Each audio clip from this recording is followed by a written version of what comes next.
Hi, everybody. So today we are going to watch a pretty big YouTuber called IMBeggar talk about how to pray. Now, his video provides a pretty interesting illustration of how prayer is basically just a misunderstood meditation exercise and how Christians shame themselves and others by expecting it to be more than that. So let's take a look.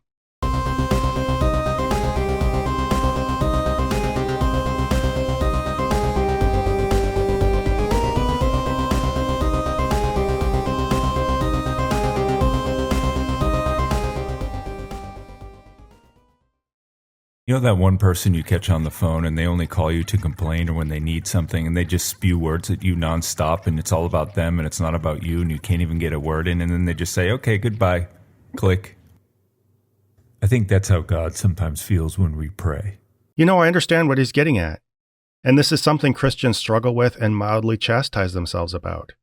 You know, when you pray, you're not having a back and forth conversation.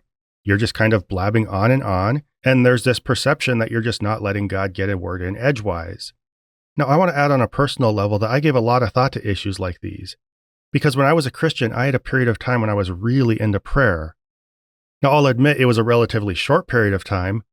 Most of my Christian life, I had the typical evangelical off and on thing where I'm always trying to kickstart a prayer life and it gets kind of hard to do and make a routine. But for a couple periods of my life, I would spend, close to a half hour or an hour in prayer every day, at least 5 days a week. And so I was really, really into it.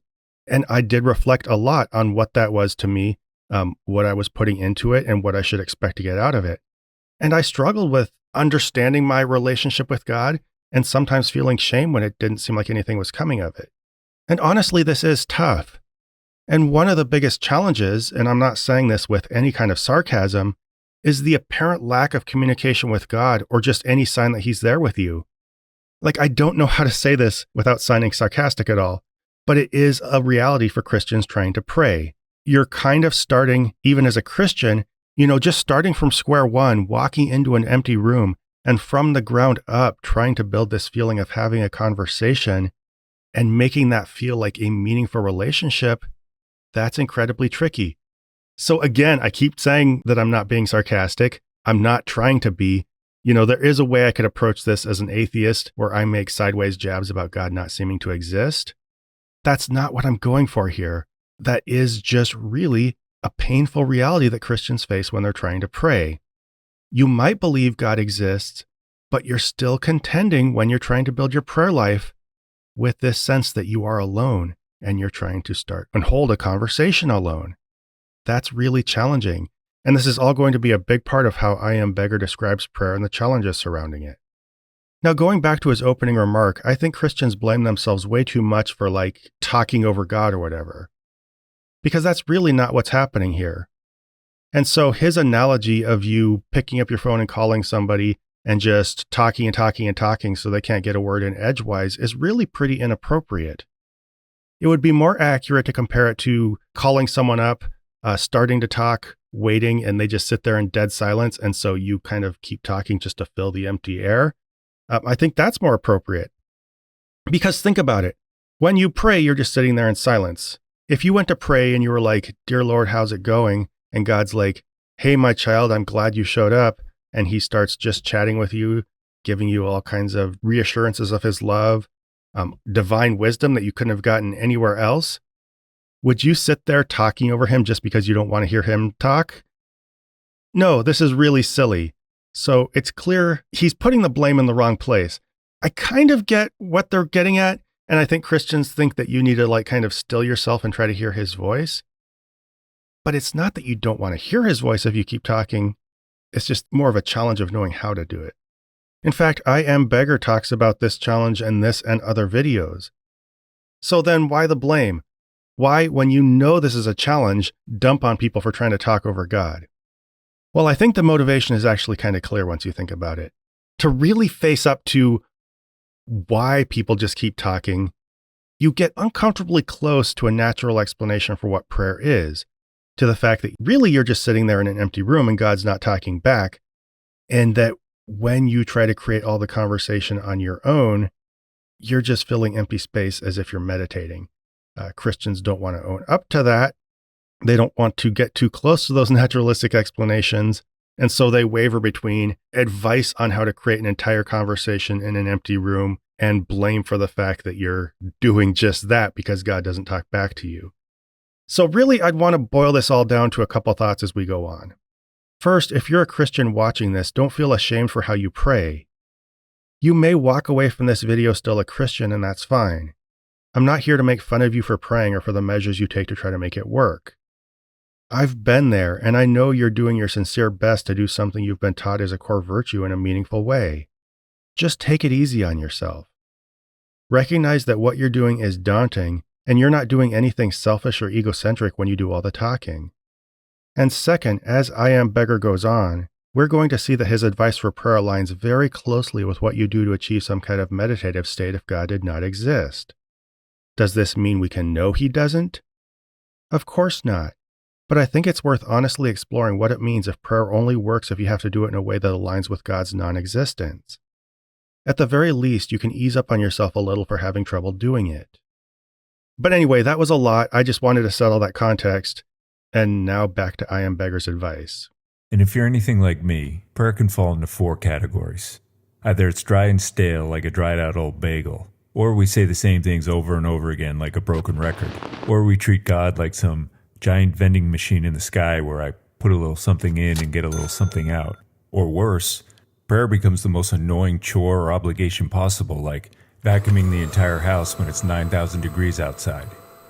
Whatever it is, we're going to stop praying. Now, this is all very true, and it runs remarkably close both to what I struggled with as a Christian trying to pray and what you would hear at all kinds of retreats and prayer seminars. And honestly, 3 of these are pretty close to the same thing. If your prayer is dry and repetitive, it's probably just because you're doing it as a ritual. And such boring ritual will feel like a chore. Now, treating God like a vending machine does kind of stick out like a sore thumb, at least at first glance. But when you think about it, it's really a byproduct of the same problem, which is that you're just trying to fill the open air with conversation, right? Dry repetition and ritual is one way to do this, but another way is just to ask God for things. And when you do this, I don't think you're being selfish. When I would pray and I would ask God for things, I wasn't asking him for like money or good weather or something selfish. I would usually ask him to bless other people, draw me closer to him, things like that. These were all requests. They weren't selfish, though. I wasn't treating God as a vending machine. When you're trying to hold the entire conversation by yourself, asking for things is just something to talk about, right? It gives you a way to express your needs and desires to God. You can't just ask him how he's doing, right? Number 1, I guess he's always doing perfect because he's God. Number 2, he's not going to say anything back. So making requests to God is just kind of a way of sharing yourself with him. And when you do it, presenting it as a question just kind of floats it in the air. And then God is free to communicate back by, answering through yes, no, or wait over time. It lets you share your heart with God, talk about how your day's going and stuff, but do it in a way where there's no immediate response required back. So I would push back a little bit on any insinuation that when you pray to God asking for things, it's treating him like a vending machine or like he's your grandpa and you're going to him for money. It is a lot more like the other 3 in that it's just a tool to kind of keep prayer moving along. Now, as I grew in prayer, I did move on to other things like praising God, worshiping him, as if they're 2 different things and you're kind of taught that they are, and to distinguish between them when you're praying, thanking him, all these other kinds of things. I started to do that not because I was selfish at first and I became less selfish, but just because I had been given them as more tools to fill my time in prayer. So again, Christians, if you feel like prayer is an obligation, it's not because you're a bad person. It's just that prayer is a very difficult activity and kind of a misunderstood activity, and we'll get into more of that as we go on. And if you ask God a lot of things, it's not because you're selfish. It might be. That's up for you to figure it out. But I think usually you're just trying to find a way to fill a conversation with somebody who's not talking back. So just maybe take it a little easy on yourself about that. And once we stop praying, it's like when we stop watering the plant. Our faith dies. Yeah, it's kind of telling that you have to recite half of a one-sided conversation in order to maintain your faith in God. Saying that comes just a little uncomfortably close to calling prayer an auto-deceptive ritual. So I just wanted to pass along some thoughts and techniques I've picked up along the way that have helped me break out of all these and really helped me take my prayer a little deeper. And it's also telling that you need techniques to pray and that you can achieve varying levels of prayer depending on which techniques you use. This is very consistent with trying to conjure a poorly understood meditative experience. It's definitely not what you'd expect if you're trying to communicate with somebody who exists in any evident way, even if that evident existence is like somewhat intangible. Now, I'm not going to just give you some fancy definition of prayer because I don't really think you can capture it just with some words. So instead, I'm going to give you a picture. I don't expect a definition to be fancy. In fact, I don't want it to be fancy. I want it to be clear and concise. If what you're talking about is so elusive that you can't give me that kind of definition and thus have to fall back to like word pictures and analogies, I find that kind of problematic, at least for something like prayer that people are supposed to make individual use of. To me, this is prayer. And this will make more sense as we go along, but if I had to put words to it, I would say it's the mutual emptying or pouring out of one heart into another until the two hearts become one. And oh, by the way, one of those hearts happens to be God's. Okay, I guess that's fine. There's nothing wrong with that definition as such, but I just don't see it being very useful. Basically, it's just the vaguest, most high-level description of communication. Two entities express themselves to each other and come to some kind of understanding. What about that is specific to prayer? What about it helps people understand how to go about praying? I guess he might eventually get into that, but if your definition of something has to fall back to these kinds of vagaries, it's not a good sign and sounds a little bit like you're trying to avoid being pinned down to real answers. Now, there are 3 ingredients necessary in order to make prayer prayer. And if any one of them are missing, your whole prayer is going to fall apart. I remember them as PHT or PHT. Yeah, dry humor is more of an art than a science. Have you ever been alone in a room? Maybe you're waiting for something, and somebody else enters the room. Now, you may not see them, maybe they come in behind you, but you're just aware of the presence of another person in the room. This is the starting point of all prayer, just the awareness of the presence of another person in the room. Or else we're just talking to ourselves in the dark. Hello? If you feel the presence of another person in the room with you, then either you perceive something you can't quite put your finger on, such as like a slight sound of movement or a flicker of light or something like that, or you're just imagining things. Or maybe both. Like maybe you perceive something that gives you the feeling of somebody being with you, but really it was just a bump in the room or, a heating duct or something like that. And so you're just mistaken. We have an instinct to be on guard against other conscious beings or to perceive them around us. And so you might just be mistaken when you perceive somebody with you. So when that happens, what do? You turn and look, right? Until that happens, you don't know whether your mind's playing tricks on you.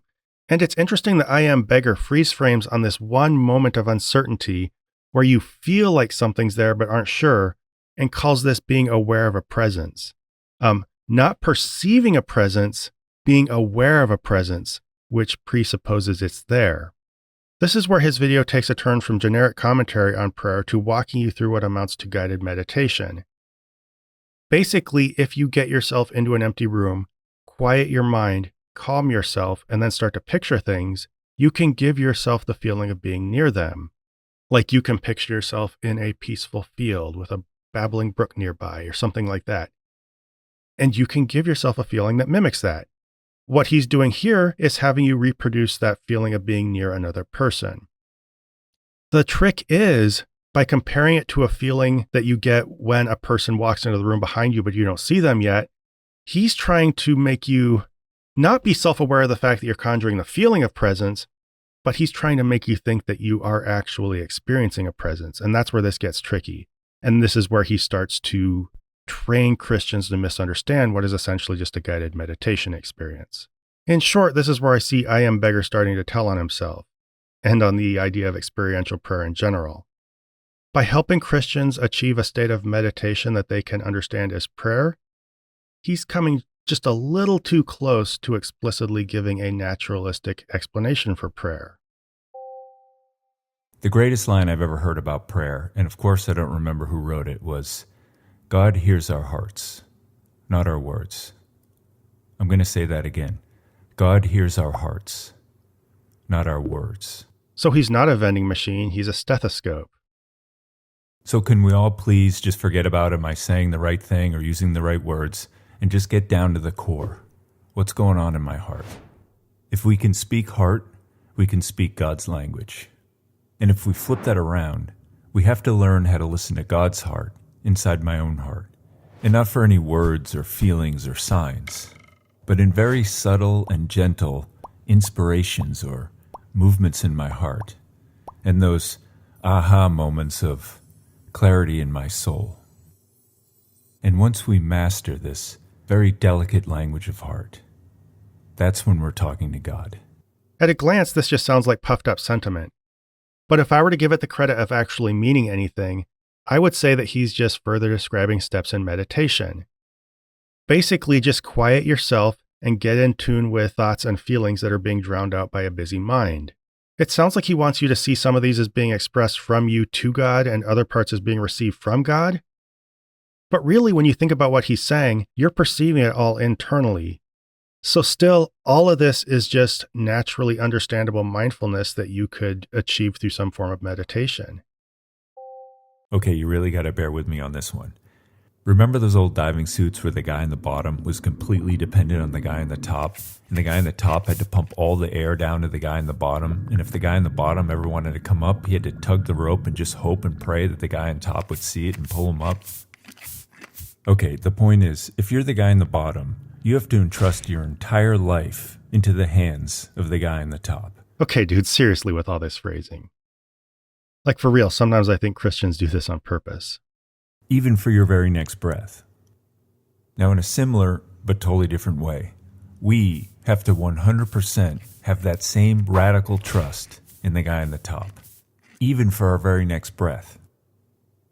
Now, here's where the analogy breaks down, because it's not just some guy in the top we're entrusting our entire lives to.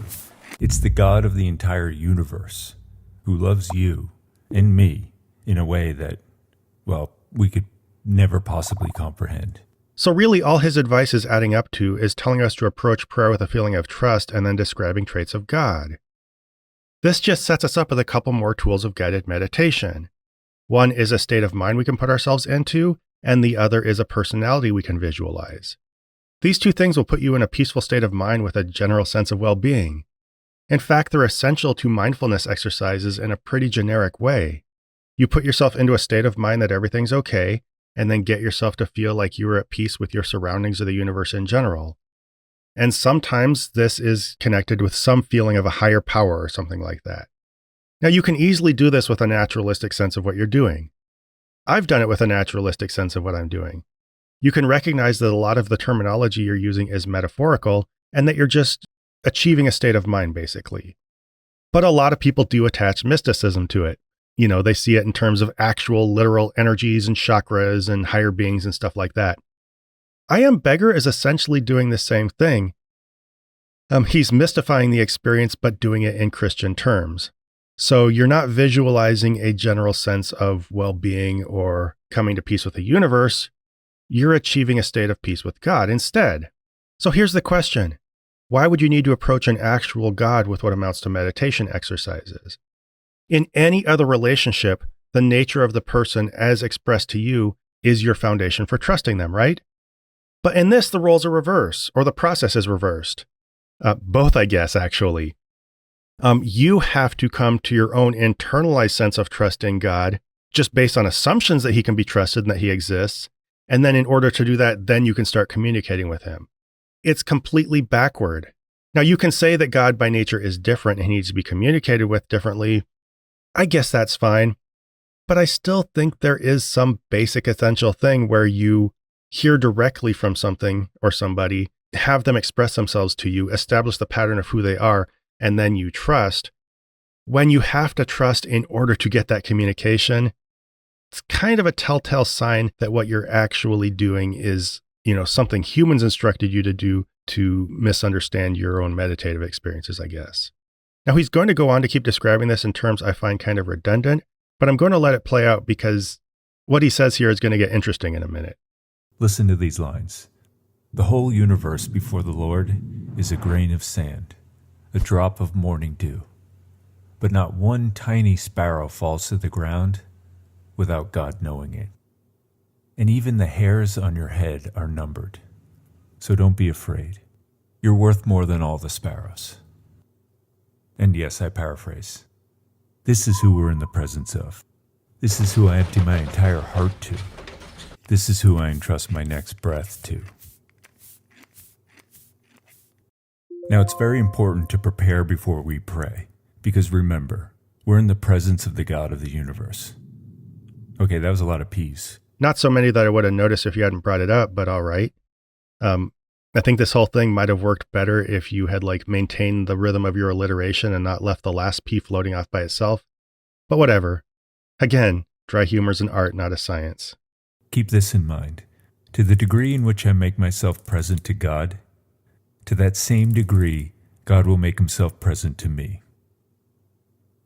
Think about that. Okay. But problem is, once I do think about it, I realize it's a totally meaningless statement. Because all he's doing is expressing two completely different ideas using parallel phrasing. Because what does it mean for God to make himself present to us? It means for him to give some tangible indication that he actually exists and is there with you, and maybe communicate to you using clear words, right? God doesn't need that from us. He, in theory anyway, is completely aware of our existence, right? He knows that we're there. He knows our state of mind. So he doesn't need that same kind of clarity coming from us. In fact, IMBeggar, and this is why I left it in there, just said that God knows the location of every bird in the universe and knows every hair on our head and stuff like that.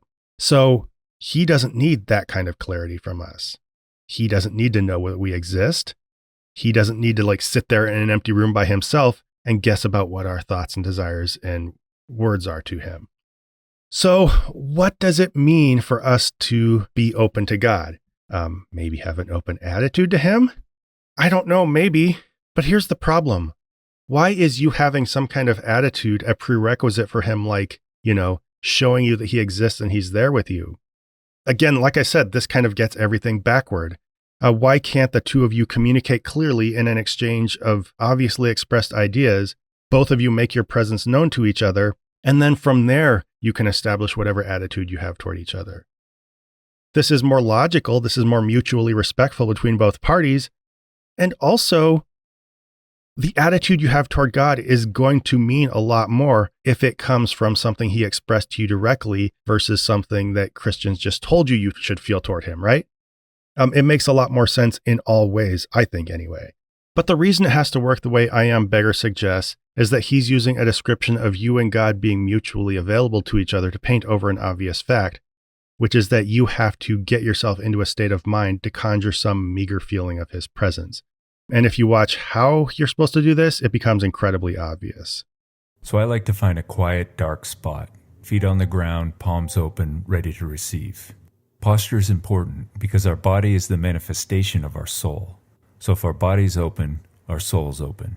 Now, of course, most of this is just mystical gibberish, but notice the actual physical steps he has you take. Find a dark, quiet place, sit with your palms up and your feet flat on the floor. Unless you're lying with your palms up, these are steps that anybody would lead you through for a beginning meditation exercise. Now, our heart, or our soul, is spiritual. So this is our doorway, so to speak, into the spiritual. And that's where we're going to meet God. So the first thing we got to do is get into that room, the inner room, which is our hearts, and close the doors to everything else. Yeah, so speaking of mystical gibberish, when you cut through all the fluffy wording, this is literally just telling you to turn your thoughts inward and shut out all outside distractions. Now let's start with a simple de-stressing technique. Focus on all the noise in your head, all the stress in your gut, anything that's weighing heavy on you. Imagine it all like a red smoke, collecting in the center of your chest. And just keep taking deep breaths and exhaling it all out. Now, I'm not going to lie, he's actually pretty relaxing to listen to here, at least for me. And the reason is obvious. He's gone from describing meditative exercises to actually leading us through one. Like seriously, he tells us to put our feet on the floor, put our palms up, take a deep breath in, picture something negative inside you, and then push it out as you exhale. This is literally just the most straightforward, vanilla way of leading you through a beginning meditation exercise. And he does this for another 40 seconds or so, just telling you to picture taking in breaths, breathing out smoke or something like that. So we're going to skip through that and get to where he tells you to start visualizing God. It's just your heart in an infinite, empty void. Now invite him in. And just like we know when somebody else enters the room, be aware of his presence in the room. And I can't stress this enough, but this is not about a feeling. It's about knowing and trust. So he walks you through exercises that are designed to conjure a feeling, that we know will conjure certain feelings. And then he tells you this is not about feelings, this is about knowledge and trust. Basically, this is him trying to get you to confuse feelings that can be conjured by meditation with knowledge of God's presence in the most straightforward way possible. And there's no words here. Our mind is silent. It's just my heart and his, and nothing else. Now we can just sit here forever, not say a word, and just be. This is actually the deepest form of prayer. I thought prayer was communication with God. So is getting yourself into a quiet, relaxed state of mind the deepest form of communication with God? But if we want to say something, I can't tell you what that is, but I find it helps to have a little structure. Yes, of course it does, because you're not talking to anybody. If you were, it would all be pretty easy. You could just say something, they would say something back, and the conversation would establish its own natural rhythm. But if you were just sitting in a room by yourself trying to conjure a meditative experience that you confuse with the presence of God, then yes, it would help to put some structure to the monologue that you use to supplement that exercise. These monologues are pretty common in guided meditation. Once you put yourself in a quiet state of mind, your guide will lead you through a series of statements that help you to, feel at peace or to reflect or whatever. So what does a Christian version of these look like? So where I usually start is, Dear Lord, I'm sorry for. Because remember, we're on sacred ground here. So search your heart for those dark spots. Where have I fallen short? With myself, with God, with the people around me. What are the blocks getting in the way between me and him? And if you don't really know what to say here, ask him to show you. And he will. Over time. And please, just lose this idea of the angry God who's so disappointed in me. He's literally the dad in the prodigal son who runs out to meet us. Somehow this didn't take when I was recording, but notice how much of this is actually talking to God. You tell him sorry, because of course, this is a Christian prayer, but then from there it's mostly inward reflection. You're spending most of this time looking back at your failures and I guess trying to make sure you remember them all.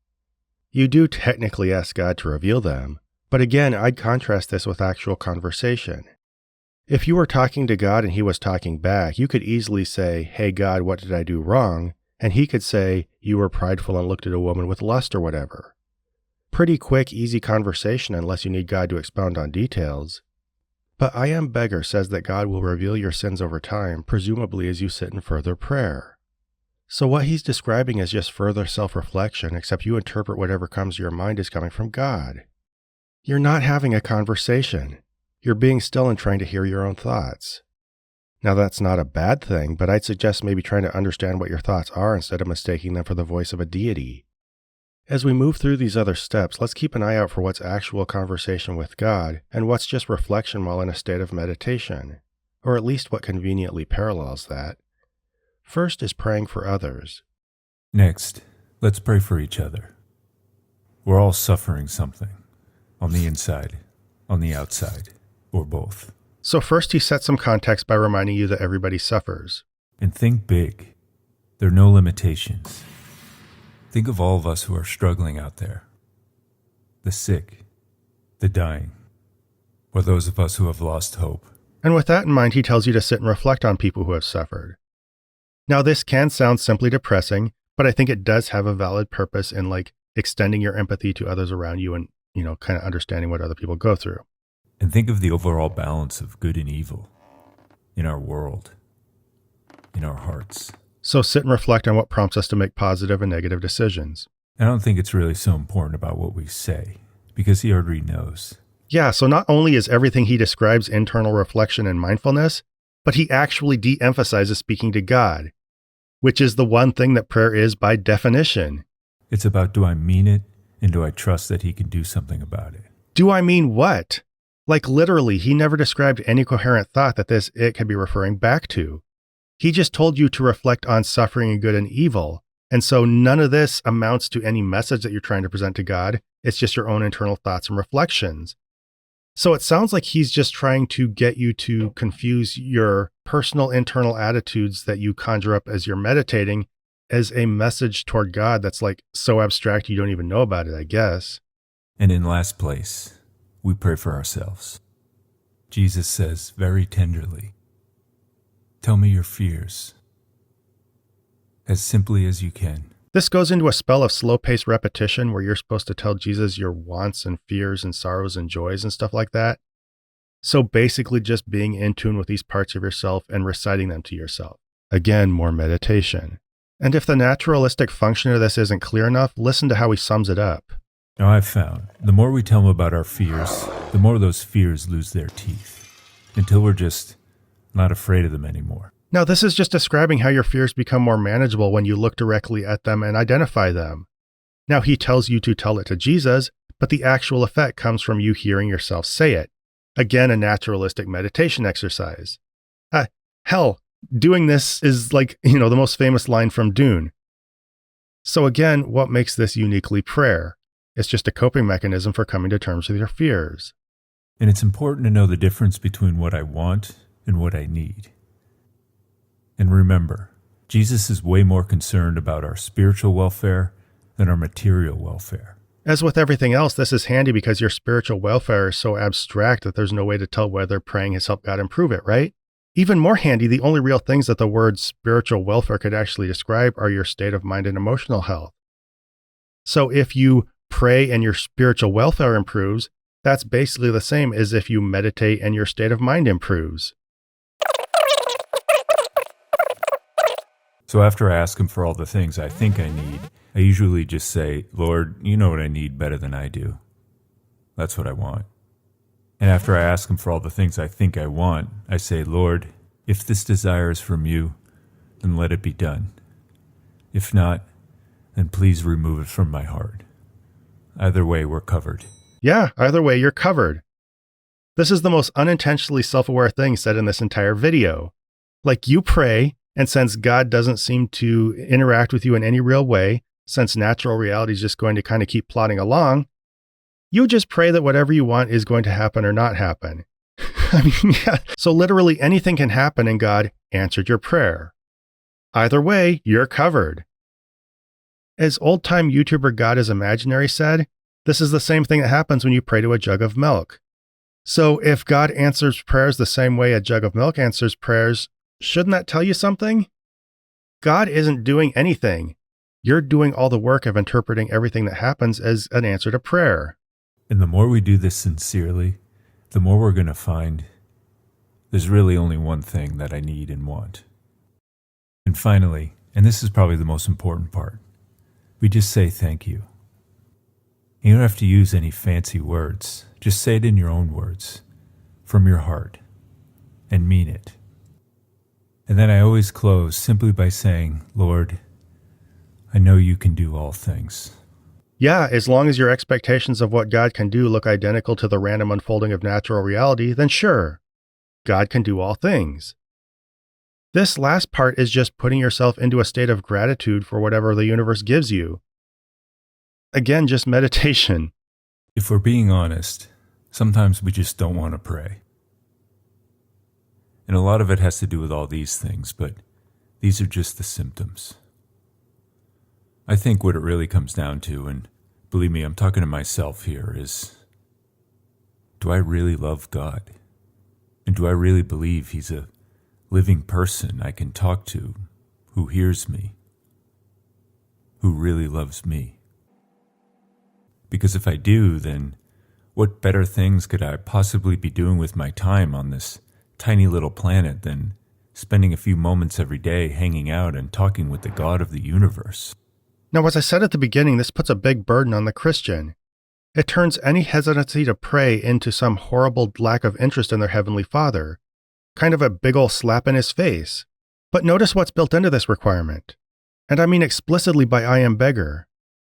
Before this can become about you liking or disliking God, there are a couple other issues that need to be resolved. Do you believe that God exists? Can you bring yourself to feel that you're really talking to Him, that He's hearing you? Until you can convince yourself of this, indeed until you can feel this as your lived experience, you're not personally rejecting a loving Heavenly Father. You're struggling with how to sit by yourself, having a conversation with yourself, and feel like anything meaningful is happening, and to make yourself want to do this. That's totally natural and understandable. But this video, like many Christians who shame themselves or other Christians, turns an understandable reaction to a misunderstood meditation exercise into a personal affront to God. This is totally uncalled for. And if you're a Christian who feels the shame of this, I think you really need to take it easy on yourself. Recognize the burden is not on you. Even if God does exist, you're not rejecting Him personally. You're trying to come to terms with the fact that, for whatever reason, He doesn't manifest the same way other people do. He doesn't communicate with you the way other people do.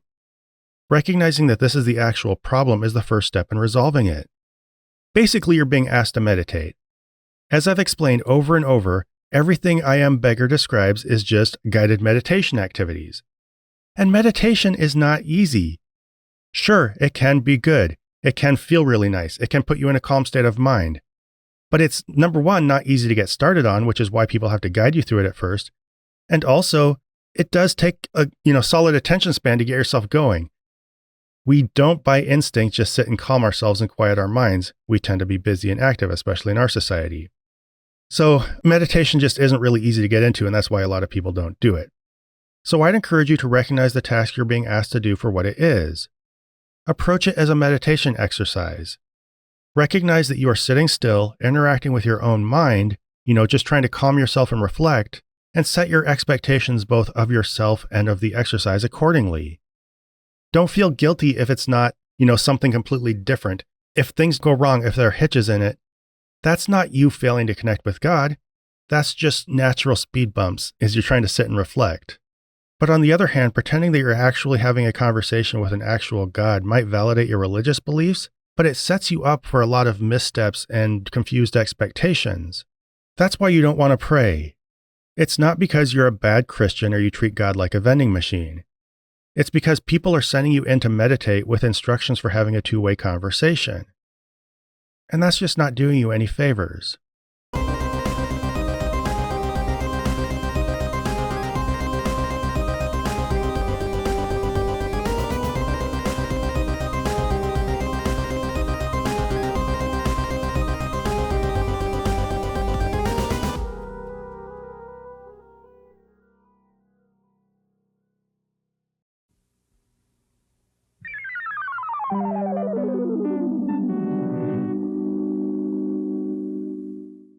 This program was made possible by a grant from John Adams, Bob Generic, Maggie Danger, S.R. Foxley, Daniel Bostedt, Dark Side of Delight Productions, Magnus Holmgren, and Q, and by the generous support of viewers like you. If you'd like to join them in pledging to this channel, please find a link to the Prophet of Zod Patreon below.